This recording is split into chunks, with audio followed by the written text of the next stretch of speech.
হে everyone, আসসালামু আলাইকুম। কি অবস্থা সবার? আজকের এই লেকচারে আমরা বাইনারি সার্চ রিলেটেড একটা প্রবলেম অ্যানালাইসিস করব এবং সেটার ব্রুট ফোর্স সলিউশন দেখব। ওকে, আমরা এই লেকচারে বাইনারি সার্চ শিখবও না বা বাইনারি সার্চ থিওরিও বুঝবো না বা সেটা ইমপ্লিমেন্টও করবো না। আমরা এই লেকচারে বাইনারি সার্চ রিলেটেড একটা প্রবলেম অ্যানালাইসিস করব এবং সেটার ব্রুট ফোর্স সলিউশন দেখব। ওকে, আমরা প্রবলেমে চলে যাচ্ছি। এই প্রবলেমে মূলত আমাদের দুটো নাম্বার দেওয়া হবে, একটা হলো এন, একটা হলো কিউ। এই এনটা মূলত আমাদের একটা অ্যারে নিতে হবে, সেই অ্যারের সাইজটাকে রিপ্রেজেন্ট করবে, এবং এই কিউটা মূলত আমাদের কোয়েরি সংখ্যা, অর্থাৎ আমাদের কতবার কোয়েরি চালাতে হবে। ওকে, সো এই প্রবলেমে মূলত আমাদের কি করতে হবে, আমাদের এন সাইজের একটা অ্যারে নিতে হবে, সেটাকে ইনপুট নিতে হবে, দেন আমাদের যে কয়বার কোয়েরি চালাতে হবে সেই কয়বার একটা করে সংখ্যা ইনপুট নিতে হবে, এবং সেই সংখ্যাটাকে আমাদের সার্চ করে দেখতে হবে আমাদের সেই সংখ্যাটা আমাদের অ্যারেতে আছে কিনা।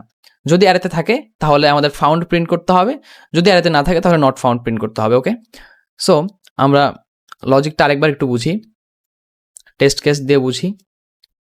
সো ফার্স্ট টেস্ট কেস কি বলছে, এখানে অবশ্যই একটা টেস্ট কেসই দেওয়া আছে। এখানে অ্যাট ফার্স্ট 5 ইনপুট দিয়েছে। এই 5টা মূলত কি, 5 মূলত আমাদের অ্যারের সাইজ, তাই না? অ্যারের সাইজ 5।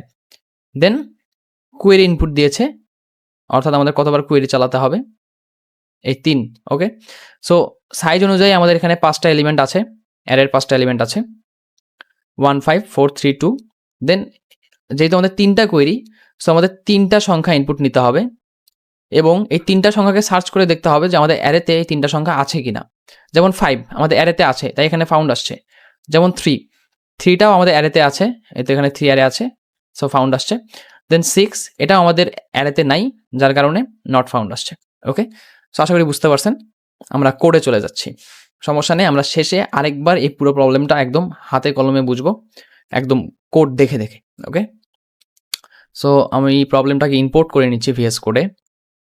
ভিএস কোড ইম্পোর্ট করে নিলাম এবং আমি এখানে সি প্লাস প্লাস সিলেক্ট করে দিচ্ছি। আমরা সি প্লাস প্লাস দিয়ে প্রবলেমটা সলভ করব। ওকে, সো অ্যাট ফার্স্ট আমাদের সি প্লাস প্লাসের স্ট্রাকচারটা রেডি করে নিতে হবে। আমাদের স্ট্রাকচার রেডি। অ্যাট ফার্স্ট আমাদের নিতে হবে ইন্টিজার এন, এটা হলো অ্যারের সাইজ। দেন আমাদের কিউ নিতে হবে, যেটা মূলত আমাদের কোয়েরি সংখ্যা। এবার আমাদের এই দুটো ভ্যারিয়েবলকে ইনপুট নিতে হবে, cin N and cin Q. Okay, এবার আমাদের একটা ভেক্টর অথবা অ্যারে নিতে হবে। ভেক্টর হলো ডাইনামিক অ্যারে, আমরা চাইলে স্ট্যাটিক অ্যারেও নিতে পারি। সো আমরা এখানে ভেক্টরই নিই, ভেক্টর ইন্টিজার ভি এবং সাইজ হবে এন। ওকে, এখানে আর n+1 দিতে হবে না, কারণ আমাদের এখানে বলে দেয়নি যে আমাদের ইন্ডেক্স 1 থেকে ধরতে হবে। আমাদের এখানে বলেছে ইন্ডেক্স 0 থেকেই ধরতে হবে, অর্থাৎ বলে দেয়নি ইন্ডেক্স 1 থেকে ধরতে হবে। সো আমরা বাই ডিফল্ট 0 থেকেই ধরবো। সো আমরা একটা লুপ চালাবো, for integer i is equal 0, i যতক্ষণ না পর্যন্ত n এর সমান হচ্ছে ততক্ষণ পর্যন্ত i প্লাস প্লাস। দেন আমরা অ্যারেটাকে ইনপুট নিব, cin V of i। Okay, আমাদের অ্যারে ইনপুট নেওয়া শেষ। এবার আমাদের কোয়েরি চালাতে হবে। So while Q minus minus, then আমাদের যে কয়বার কোয়েরি চলবে সেই কয়বার আমাদের 3টা ভ্যালু ইনপুট নিতে হবে, তাই না? সো আমি ইন্টিজার এক্স নিচ্ছি অ্যান্ড সি ইন করছি এই এক্সটাকে, এবং আমরা চেক করে দেখব। আমরা এখানে আরেকটা ভ্যালু নিব, একটা ভ্যারিয়েবল নেব, সেটা হলো integer flag is equal 0। Okay, so এবার আমরা ফর লুপ চালাবো, for integer i is equal 0, i is less than n, then i plus plus, এবং আমরা এখানে চেক করব if V of i is double equal, যদি x হয় তাহলে তুমি কি করো, তাহলে তুমি ফ্ল্যাগের মান করে দাও 1। ওকে, দেন আমরা এই লুপের বাইরে আসবো, বাইরে আসার পর আমরা চেক করব if flag is double equal 1, তার মানে কি ফ্ল্যাগের মান যদি 1 হয়ে যায় তার মানে কি আমরা ভ্যালুটা আমাদের অ্যারেতে আছে, তাই না? সো সি আউট করব ফাউন্ড অ্যান্ড এখানে আমি একটা নিউ লাইন দিয়ে দিব। যদি ভ্যালুটা না পাওয়া যায় তার মানে কি ফ্ল্যাগের মান 0, তাহলে এই এলসে চলে আসবে, তাহলে সি আউট হবে নট ফাউন্ড, এবং এখানে একটা নিউ লাইন দিয়ে দিচ্ছি। এবং এখানে একটা কাজ করতে হবে, দেখেন আমরা তো এখানে লুপ চালাচ্ছি, তাই না? যদি ভি অফ i x এর সমান হয়ে যায় তখন ফ্ল্যাগের মান 1 হয়ে গেল, তারপর আমরা এই লুপটা ব্রেক করে দিতে পারি না? তাহলে তো অযথা আর লুপটা বেশি চালানোর দরকার নেই। আমরা এক্সটা যদি পেয়ে যাই তখনই আমরা ব্রেক করে দিব, তাই না? আর যদি এক্স না পাই তাহলে লুপটা পুরো অ্যারেটাকেই ট্রাভার্স করবে। ওকে, এখানে ব্রেক দিলে হবে কি, ব্রেক দিলে হবে আমাদের লুপটা অযথা বেশি চলবে না, অর্থাৎ আমাদের এক্সট্রা যদি পেয়ে যাই ফ্ল্যাগের মান 1 করে দিয়ে লুপটা ব্রেক হয়ে যাবে, অর্থাৎ এই ফর লুপটা ব্রেক হয়ে যাবে। ওকে, এবার আমরা এই কোডটাকে রান করে দেখি আমাদের টেস্ট কেস পাস হয় কিনা। সমস্যা নেই, ঘাবড়ানোর কিছু নেই, আমরা এই পুরো কোডটা আবার হাতে কলমে বুঝবো। হ্যাঁ, পাসড হয়ে গেছে। ওকে, এবার আমরা একটু বোঝার চেষ্টা করি, পুরো কোডটাই আমরা বোঝার চেষ্টা করি। এখানে টেস্ট কেস 1 একটা টেস্ট কেসই আছে।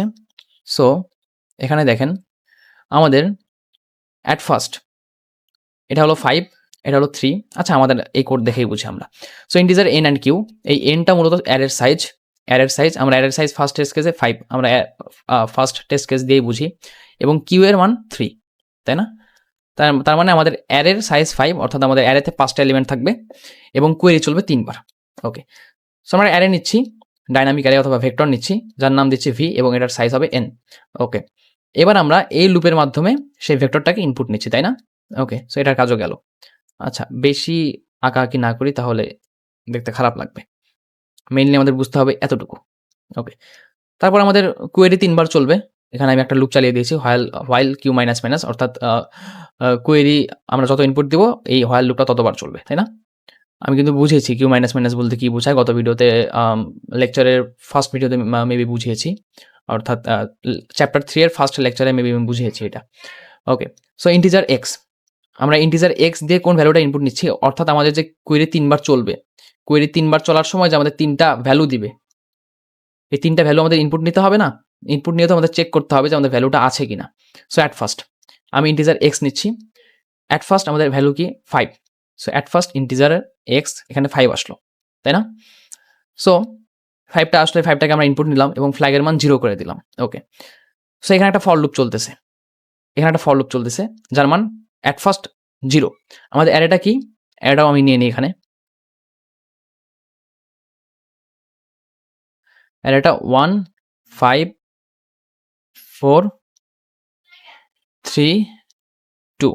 ওকে, সো অ্যাট ফার্স্ট আমাদের এক্স এর মান 0 এবং আমি ইন্ডেক্সটাও এখানে দিয়ে দিই 0 1 2 3 4।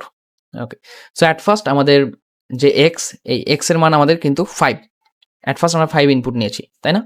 সো ফ্ল্যাগের মান 0, সো লুপটা চলছে, অ্যাট ফার্স্ট আয়ের মান 0, তাই না? লুপটা যখন চলবে তখন আয়ের মান 0। সো চেক হচ্ছে যে V of I is equal x কিনা। ভি অফ আই কে আছে, ভি অফ আই আছে এই 1, এই 1 কি এক্স এর সমান, অর্থাৎ এই 5 এর সমান না, 5 এর সমান না, তার মানে এখানে আর লুপটা ঢুকলো না, দেন লুপটা আবার চলবে, অর্থাৎ এই ব্লকে আর লুপটা ঢুকলো না, তখন লুপটা আবার চলবে, লুপটা চললো, তখন আয়ের মান হয়ে গেল 1।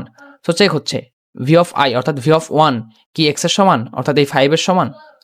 হ্যাঁ, আমরা দেখছি এই 5 এর সমান, এই 5 এর সমান, তখনই এটা কোথায় চলে যাবে, আমাদের ইফ ব্লকে চলে যাবে, এবং ইফ ব্লকে গিয়ে ফ্ল্যাগের মান হয়ে যাবে 1 হয়ে যাবে এবং লুপটা ব্রেক হয়ে যাবে, তাই না? অর্থাৎ এই লুপ চলা বন্ধ করে দিবে, কারণ আমরা অলরেডি আমাদের আমরা যে ভ্যালুটাকে খুঁজছি সেটা আমরা পেয়ে গেছি। সো লুপটা চালিয়ে আর লাভ কি, লুপটা ব্রেক করে দিলাম।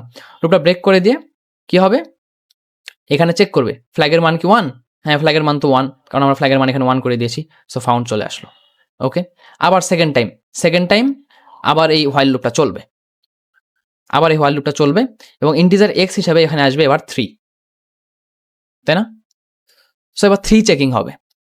সো ভি অফ আই অর্থাৎ 3 কি 1 এর সমান না, আবার 1 এর মান 1 এর সমান না, তার মানে ইফ ব্লকে ঢুকবে না, আবার লুপটা আবার চলবে। সো আয়ের মান 2 হয়ে গেল, অর্থাৎ আয়ের মান 2 হয়ে গেল, ভি অফ 2 অর্থাৎ 5 কি 3 এর সমান, একদমই না, তার মানে এই ব্লকে আবার ঢুকলো না, আবার ভি এর মান 2 হয়ে গেল, তাই না? সো আবার চেক হবে ভি অফ 2 অর্থাৎ 4 কি 3 এর সমান না, এটাও 3 এর সমান না, তার মানে এই ইফ ব্লকে ঢুকলো না। আবার কি হবে, আবার আয়ের মান হয়ে গেল তখন 4, সো ভি অফ 4 সরি আয়ের মান এখন 3 হয়ে গেল, so V of 3, so V of 3 কি 3 এর সমান, হ্যাঁ অবশ্যই ভি অফ 3 তে কি আছে, 3 আছে, সো 3 তো 3 এর সমান, তার মানে এই ইফ ব্লকে এখন ঢুকে পড়ার পরে ফ্ল্যাগের মান 1 হয়ে গেল, তারপর লুপটা ব্রেক হয়ে গেল, অর্থাৎ আমার লুপটা চালানোর দরকার নেই, কারণ আমাদের এক্সপেক্টেড ভ্যালু আমরা পেয়ে গেছি। ব্রেক হয়ে যাওয়ার পরে আবার এখানে চলে আসলো, এবার চেক করতেছি ফ্ল্যাগ কি 1 না, ফ্ল্যাগ তো 1 না, হ্যাঁ ফ্ল্যাগের মান চেক করছে, ফ্ল্যাগ কি 1, হ্যাঁ ফ্ল্যাগ তো 1, তার মানে ফাউন্ড, এই ফাউন্ডটা আবার প্রিন্ট হয়ে গেল, তাই না? এবার হোয়াইল লুপ আবার চলার পরে এবার এক্স হিসেবে আসবে কি, এবার এক্স হিসেবে আসবে 6। তো 6টা সেম ভাবে এই পুরো অ্যারেটা খোঁজা হবে, পুরো অ্যারেটা খোঁজার পরে দেখবে যে এই 6 আমাদের অ্যারেতে নাই, তার মানে এই ইফ ব্লকে ঢুকবে না। না ঢোকার ফলে এই লুপ থেকে বেরিয়ে আসবে, বেরিয়ে আসার পরে দেখবে ফ্ল্যাগের মান 1, না ফ্ল্যাগের মান তো 1 না, ফ্ল্যাগের মান 0, ফ্ল্যাগের মান 1 না মানে এলসে প্রবেশ করবে। সো এলসে প্রবেশ করলে প্রিন্ট হবে not found, so not found print হয়ে গেল। ওকে, সো আশা করি বুঝতে পারছেন যে কিভাবে কাজটা হবে। ওকে, আশা করি আপনি বুঝতে পারছেন। আমরা এই কোডটা সাবমিট করে দেখি কি অবস্থা হয়। সো কোডটা আমরা সাবমিট করছি কপি করে, এখানে আমরা সাবমিট করব, সাবমিট কোড। দেন আমাদের প্রবলেমটা চুজ করতে হবে। প্রবলেম হলো বাইনারি সার্চ। আমি কপি করে দিলাম এবং আমি যদি এখানে সাবমিট করে দিই, কোড সাবমিট হচ্ছে। Running test case 1, running test 1, running test 2, এই তো টাইম লিমিট এক্সিটেড দিয়ে দিয়েছে, টিএলই কিন্তু আবার চলে আসছে। ওকে, সো টিএলই মানে কি? আমাদের প্রবলেমটা কি ভুল? অ্যান্সার ভুল আমাদের? না, অ্যান্সার যদি ভুল হইতো তাহলে আমাদের এরকম রং অ্যান্সার অন টেস্ট 4 এরকম আসতো। আমাদের অ্যান্সার ভুল না, আমাদের অ্যান্সার ঠিকই আছে, বাট আমাদের কোডটা টিএলই খেয়ে গিয়েছে, অর্থাৎ আমাদের এই কোডের কমপ্লেক্সিটি খুবই খারাপ, যার কারণে অনেক বড় সংখ্যক অপারেশন আমাদের কোড করতে পারেনি, তার আগেই টাইম লিমিট এক্সিট খেয়ে গেছে। ওকে, কেন টাইম লিমিট এক্সিট খেলো? আমরা এটা একটু কমপ্লেক্সিটি অ্যানালাইসিস করি, তাই না? সো প্রথমে দেখেন, এগুলো তো অর্ডার অফ 1, এগুলো নিয়ে কথা বলছি না। অ্যাট ফার্স্ট এই লুপের কমপ্লেক্সিটি হলো অর্ডার অফ n, কারণ লুপটা n টাইমস চলবে এবং 1 করে বৃদ্ধি পাবে, তাই না? সো এটা অর্ডার অফ n। ওকে, পরের বার এই লুপটা কিউ টাইমস চলবে, তাই না? এই হোয়াইল লুপটা, সো এটা অর্ডার অফ কিউ। দেন ভিতরে আরেকটা লুপ আছে, তাই না? এই লুপটাও কিন্তু n টাইমস চলবে, n টাইমস চলবে না?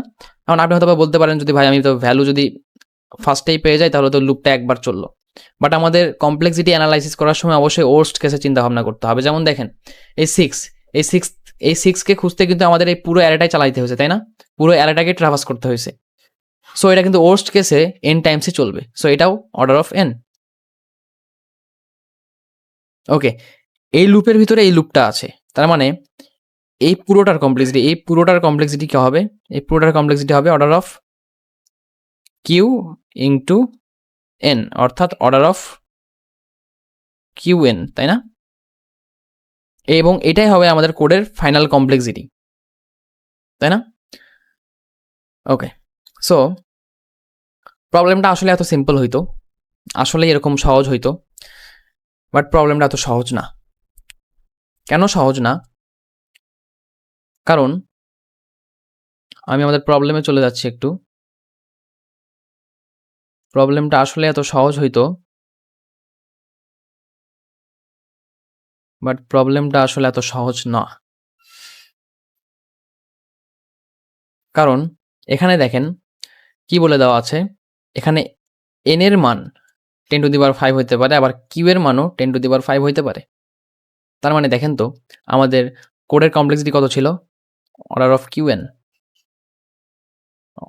এন, তাই না? সো n এর মান যদি 10⁵ হয় এবং কিউ এর মানও যদি 10⁵ হয়, তাহলে আমাদের এখানে কত সংখ্যক অপারেশন করতে হবে? 10⁻10 সংখ্যক অপারেশন করতে হবে। আপনার কি মনে হয় যে 10⁻10 সংখ্যক অপারেশন 1 সেকেন্ডে করা সম্ভব? কারণ পার টেস্ট কেস লিমিট 1 সেকেন্ড। গত প্রবলেমে তো তাও 1.5 সেকেন্ড ছিল, 1.5 সেকেন্ড ছিল, এখানে 1 সেকেন্ড। আপনি সর্বোচ্চ হলে কোনো প্রবলেমে 2 সেকেন্ড পাবেন, 2 সেকেন্ডের বেশি কোনো প্ল্যাটফর্মে আপনাকে দেবে না। সো আমাকে যদি 2 সেকেন্ডও দেয়, 2 সেকেন্ডে কি 10⁻10 সংখ্যক অপারেশন করা সম্ভব? একদমই না। 1 সেকেন্ডে তো সম্ভবই না। 1 সেকেন্ডে আমরা সর্বোচ্চ 10⁻7 সংখ্যক অপারেশন করতে পারি। সো 2 সেকেন্ডও আমি যদি হিসাব করি, 2 সেকেন্ডও কিন্তু আমাদের 10⁻7 সংখ্যক অপারেশন করা সম্ভব না, তাই না? ওকে, সো আশা করি বুঝতে পারছেন যে কেন আমাদের এই কোডটা টিএলই খাইলো। কারণ আমাদের হাতে সময় ছিল না। এই কোডের কমপ্লেক্সিটি খুবই খারাপ, যার কারণে আমাদের এই কোডটা টিএলএ খেয়ে গিয়েছে, অর্থাৎ টাইম লিমিট এক্সিট খেয়ে গিয়েছে। অর্থাৎ 1 সেকেন্ডে কোনোভাবেই 10 সংখ্যক অপারেশন করা সম্ভব নয়। 10 সংখ্যক অপারেশন করা সম্ভব নয়। ওকে? সো আজকের এই ভিডিওটা এই পর্যন্তই। আমরা নেক্সট ভিডিওতে আমরা বাইনারি সার্চের থিওরি বুঝবো, দেন সেটাকে ইমপ্লিমেন্ট করব এবং আমরা এই প্রবলেমের একটা অপটিমাইজ সলিউশন খুঁজে বের করব। ওকে? সো আজকে এই পর্যন্তই। দেখা হবে ইনশাআল্লাহ নেক্সট ভিডিওতে। ততক্ষণ পর্যন্ত ভালো থাকবেন, সুস্থ থাকবেন। আর আমাদের ভিডিও থেকে আপনি যদি উপকৃত হন, অবশ্যই আমাদের চ্যানেলটা সাবস্ক্রাইব করে দিবেন। ওকে, আল্লাহ হাফেজ।